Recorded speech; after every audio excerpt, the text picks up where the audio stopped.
அண்மை செய்தியை பார்த்து வருகிறோம். 3 கோடி ரூபாய் சொத்து சேர்த்த வழக்கில் அமைச்சர் எம்.ஆர்.கே. பன்னீர்செல்வம் மற்றும் குடும்பத்தினரை விடுவித்த உத்தரவு ரத்து செய்யப்பட்டிருக்கிறது.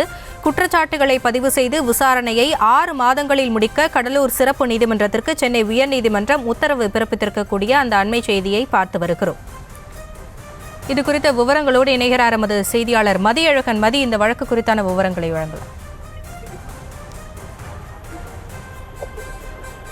கடந்த 1996 முதல் 2001 ஆண்டுகளில் அமைச்சராக பதவி வகித்த எம்.ஆர்.கே. பன்னீர்செல்வம் வருமானத்துக்கு அதிகமாக 3 கோடி ரூபாய் சொத்து சேர்த்ததாக லஞ்ச ஒழிப்புத்துறை வழக்கு பதிவு செய்தது.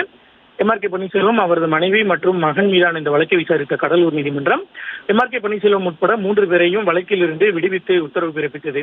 இதனை எதிர்த்து லஞ்ச ஒழிப்புத்துறை தரப்பில் சென்னை நீதிமன்றத்தில் மறுஆய்வு மனு தாக்கல் செய்யப்பட்டது.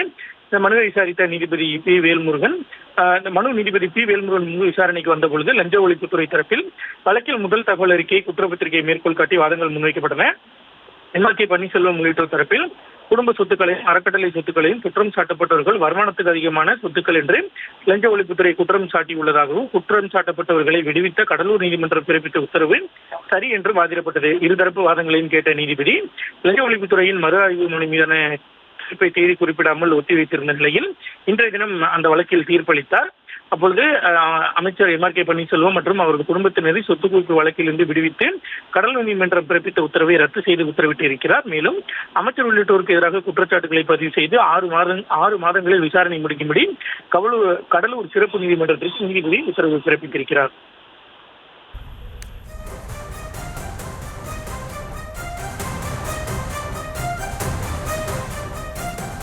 விவரங்களுக்கு நன்றி மதியழகன்.